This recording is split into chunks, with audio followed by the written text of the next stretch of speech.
Hi, in this video we want to talk about ORM, what it is and how to use it with the Doctrine project and PHP programming language.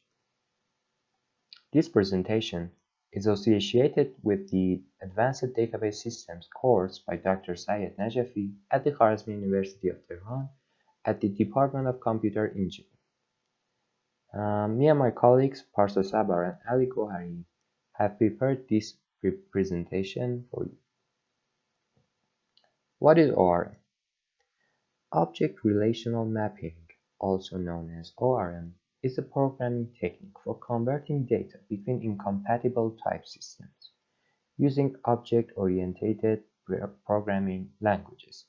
As we know, nowadays mostly all the databases are relational. So when we want to use them in our programming languages, which are mostly object-oriented, we're gonna have a problem. We have to change the way that we behave with the data all the time. But ORM creates, in fact, a virtual object database that can be used from within the programming language. And today, there are both free and commercial packages available that perform ORM. And in this case, we're going to be using Doctrine, which works great for PHP programming language. But there are also other packages such as Hibernate or Entity Framework, which work with some languages, and some of them work with all the languages. Let's talk about two methods that the ORM is initiated to work with your application. The first method is called the database first method. In the database first method, you already have your tables, and now you want to tell the ORM that create classes based on what your programming languages are, and then you start to use the ORM to access your tables. So let me say that again, that in the first approach, also known as database first, you already have your database, and now you want to create what? You want to create classes, objects that you want to use them as the entities of your application and work with the properties of them. The second method is called the code first application method approach. This approach tells you that instead of having already a database, you just give your classes, give your objects to the ORM, and it creates the tables based on what your objects and their properties are, and it basically creates a database from your classes. This is actually the vice versa approach of the first method. Now let's talk about the advantages of the ORM. ORM converts your SQL to your programming language classes, and you communicate to database via your programming language objects. Also, it abstracts away the database system. So switching from MySQL to Microsoft SQL Server or PostgreSQL or whatever you prefer is basically so easy. And many of the queries that ORM packages write will perform better than if you wrote them yourself. So ORM packages are written by professional programmers. So if you don't really trust yourself in writing queries, it's a good choice to trust ORM to perform the queries, the manipulation and the retrieving the data from your databases using ORM's properties. If you use ORM, the readability of your project will be improved because the only language that will be in your source files will be your own programming language. Other than that, instead of using generic SQL, your source code will have at least two different programming languages. So now you see that if you use ORM, all the programming language that you're going to be using is basically the language that you're using in your application. And also, using ORM decreases the lines of codes. Now let's talk about the disadvantages of ORM. Actually, I forgot to mention one thing.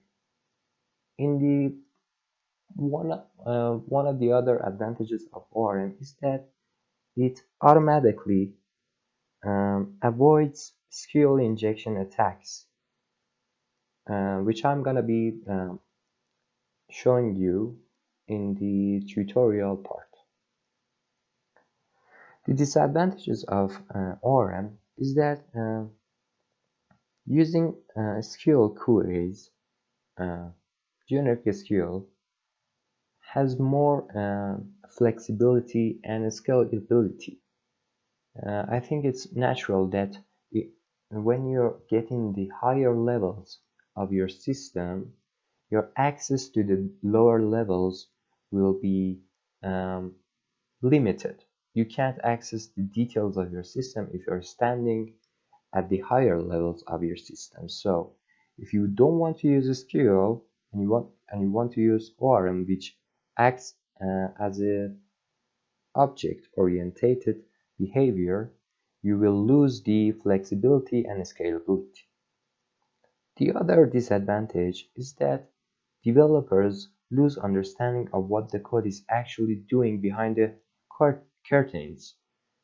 So when you use a statement such as book.add, instead of writing a SQL query such as insert into books values, you won't know what exactly is happening behind the system and what is being executed on the database system.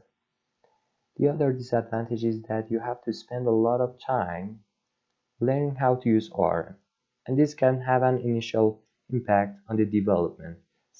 For example, if you want to start a new project and you don't know nothing about ORM, I suggest that you stick with the SQL because it takes time to learn this technology.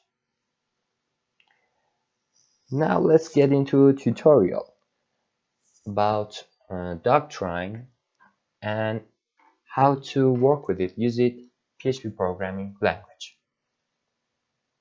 So I have already created a project called the Record Shop, and it has only one entity named as album. So we know that album has an ID. If you want to store an album in our database, you have to give it an ID. Each row in a table has an ID. And so here we are using Doctrine ORM mapping, and we are including it in our project. And here we have an annotation which annotates that we are describing an entity, and its table and its name is called albums. And as I said, each album has an ID, and the type of ID is integer, and it's a generated value. For example, when you want to create a new album, you don't give the ID to the system, and the value is generated by the database itself, known as sequences in PostgreSQL. And then we have the name, and we annotated it with the annotation column, type string. And we have the artist name, which is also string, and it's a column. Then we have the getter and setter functions, which are basically normal getter and setter functions. And here I have a HTML form which creates albums, and it has also a link that gets albums. Now let's look at these files. Here we have the create album API. What it does is it includes the bootstrap file, which I'm gonna show you now. This bootstrap file is the basics of your Doctrine configurations, such as your username to access the database, what driver you're using, what is the name of the database, and so on. And then in the create album API, I'm requiring the album entity, and then I'm getting the input name, I'm getting the input artist name, and then I'm creating the object album. Then I'm using the setter functions to set the name and to set the artist. And then I'm using the entity manager, which is a property of the Doctrine project. And then I'm persisting it, and then I'm flushing it. What does it mean to flush it? Flushing the entity manager is such as committing a transaction. It saves whatever you have done to the album entity. And if an error occurs during this process, I give the message, and at the end, if no error is happening, actually let me write here that I should die here. And if there is no error happening, I'm outputting the ID that I have created the album. Let's get to the get albums API. In the get albums API, I'm again requiring the bootstrap file, and then I'm requiring the album entity, and then I'm getting the repository album, which is the name of the entity that I want, and I am finding all. What does find all mean? It basically is the equivalent to the following query, is such as select all from albums. This is the equivalent SQL query to this line. And then I am iterating on the albums that I have here, and I am getting the name of them, and I'm getting the artist. Let's take a look at what we have here. Actually, this is a web application, and I am using the Apache web server on the XAMPP package. Let's take a look at it. Here I have the HTML file that we had here. I want to create an album. Let's call the album what? Let's take the album the Division Bell by Pink Floyd. I create the album. It says created album with ID 1. Let's see if we have created the album. I'm using the pgadmin interface to connect to PostgreSQL server. As you see, the album has been added. Now let's get the album. Let's create another one actually. I'm calling this Nevermind by Nirvana. Let's create this album, and this has the ID too. Let's take a look at it, and here we have it. Now let's use the show albums. As you see, the name of and the artist name of the albums has been fetched. Now let's take a look at the equivalent process if we had used generic SQL. This is the create album API if we didn't use ORM. As you see, I'm still getting the inputs. I am still creating the album. I'm setting the name and the artist, and then I'm getting a connection using a connection string, as you see here, to my database. And then I'm writing a query. In this query, I'm saying insert into albums on the column name and the artist values $1, $2. What does these dollars mean? Is that I am trying to avoid SQL injection. Let's say that if this query was this, insert into albums name artist values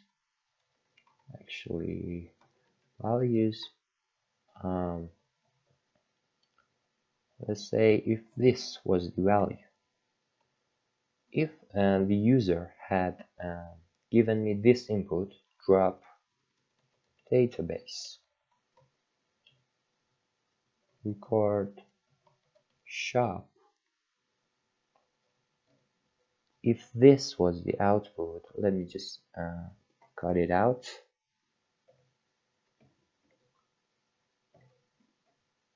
If this was the output of, if this was the input of the user, if user had given me this input,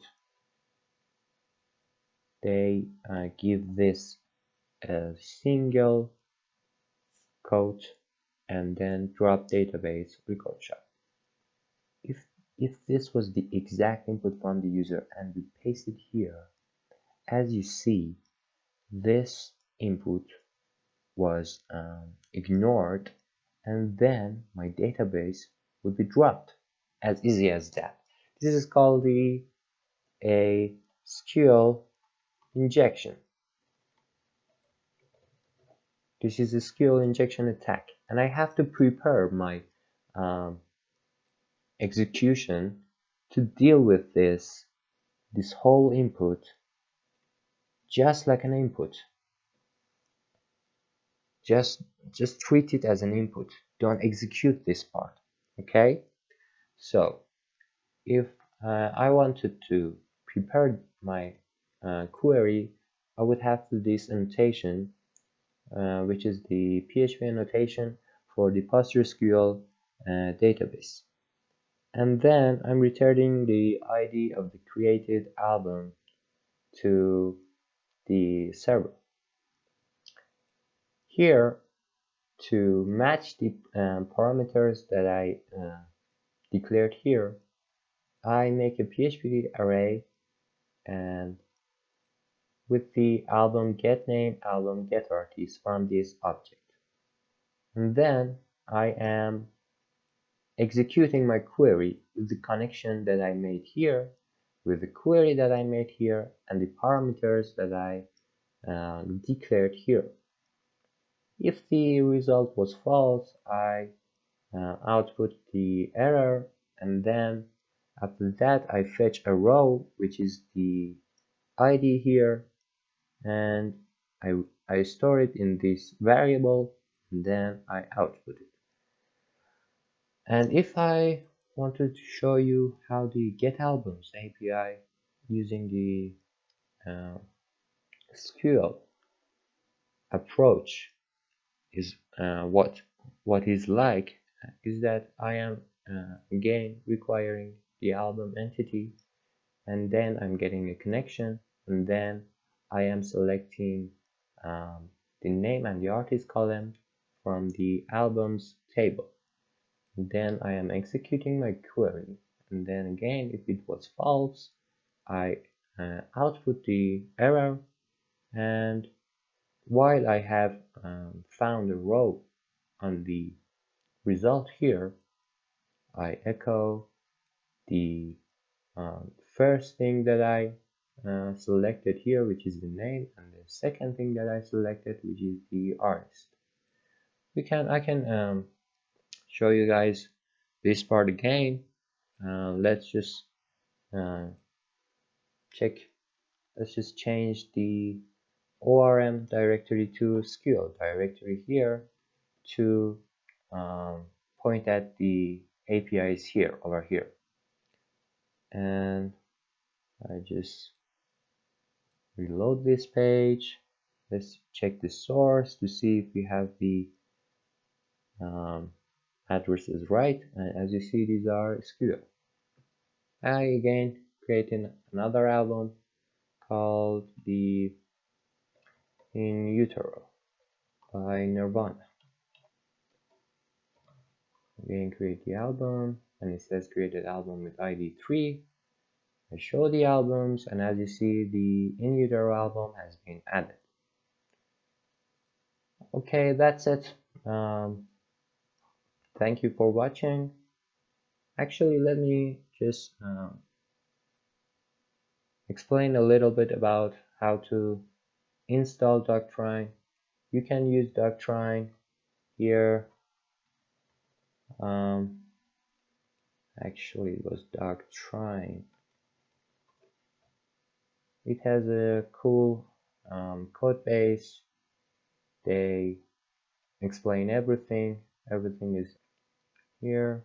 You can learn that so easily.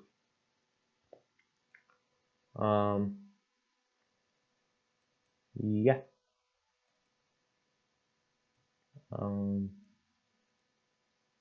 Let's see.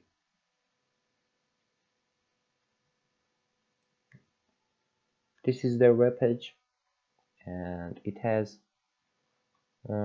described whatever you have to do to install Doctrine. It is installable using Composer, and then you write the exact Bootstrap PHP that I have used in my Record Shop project, and you use the CLI command line interface, and you have it as easy as that. And as you see, this is my Bootstrap file, which tells whatever has to be declared to make a connection with the database, and then you have to actually give the schema to the schema. The schema is whatever entity you have used here, and then the ORM, which is the Doctrine here, creates the database and the tables based on the schema here. And as you may remember, this is the code first approach that I explained in my presentation. Thank you guys for watching. If you had any questions, please mail me. I will write my email, and I will actually write the address of this project. And if you had any questions, just let me know. Thank you.